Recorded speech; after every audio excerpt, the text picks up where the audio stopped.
9 people were shot at a kids' recreational area in suburban Detroit.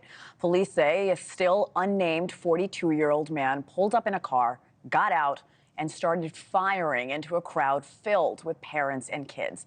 NewsNation's Libby Dean is live in Rochester Hills. That's a suburb of Detroit. Libby, you're on the ground. What's the latest this morning? Yeah, Hena, good morning. 9 victims in this shooting last night here in Rochester Hills, Michigan. 2 of those shot remain in critical condition.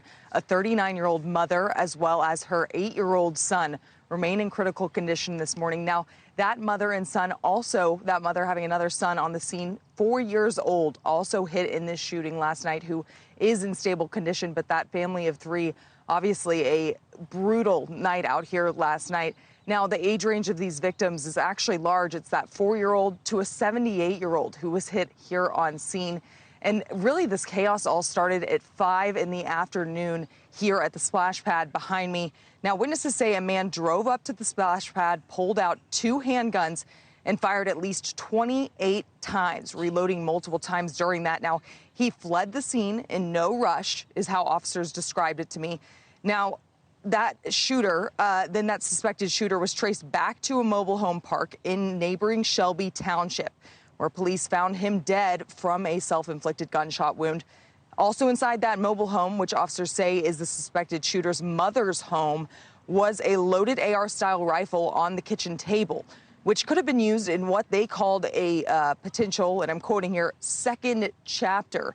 Now, police in Oakland County have been no stranger to large-scale shooting events like this one that happened here on Saturday afternoon. They responded to both the November 2021 school shooting in nearby Oxford, Michigan, as well as helped to assist other agencies during a February 2023 shooting on the campus of Michigan State. Now, Libby, this is just so tragic because here are families trying to enjoy a hot day in the summer. We did hear police were on the scene in a matter of minutes, but also there were some good Samaritans who stepped in. Tell us more about that. Yeah, Hannah, police on the scene in under 2 minutes is what they told me at last night's presser. But before I headed to that presser, I was actually out here on scene following that shooting here at the splash pad behind me. And I spoke with an eyewitness who, Hannah, it was so hard to hear what he saw here last night. He was visibly shaken, and he told me that he saw that young boy who was shot in the face, but he actually made it back here to the scene prior to the police making it here and was helping on scene. His mother lives in a home just down the street from here. He told me he rushed to the scene, but obviously visibly shaken, and I want you to listen to what he had to tell me. I sat back and listened. I didn't hear any more gunshots, so then I grabbed my medical kit out of my car and came up and tried to help people. What did you see when you got here? A lot of blood and a lot of upset people. There's children here. There's families here. It was horrible. It shouldn't happen here.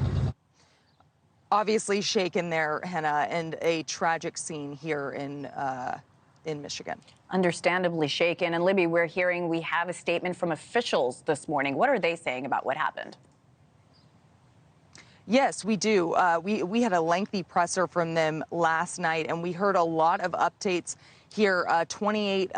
They found 28 shelling cases from guns here on the scene, and they also provided updates about that shooter, but still no motive. But I want you to listen to what they had to say last night. In my worst nightmare, couldn't imagine standing up here again talking about another active shooter. When I got on scene, I started to cry because I know what a splash pad is supposed to be. It's supposed to be a place where people gather, where families make memories, where people have fun and enjoy a Saturday afternoon, and it wasn't today. And as you heard, the victims, families, husbands and wives, what normally happens in our city didn't happen today. And Hannah, I actually want to tell you about a moment at that presser last night that honestly left me without words, and that is something that has happened throughout the last few hours of covering this story. But the sheriff's watch actually went off at that presser, his Siri saying, "I don't understand," and he visibly shaken, almost breaking down in tears, telling his watch, "I don't understand either." A heartbroken community here at a splash pad where we saw a terrible scene. Obviously, we're still trying to hear about the motive from that shooter who is now deceased. Thanks for watching. Go to joinnn.com to find NewsNation on your television provider. And don't forget to click the red subscribe button below to get more of NewsNation's fact-driven, unbiased coverage.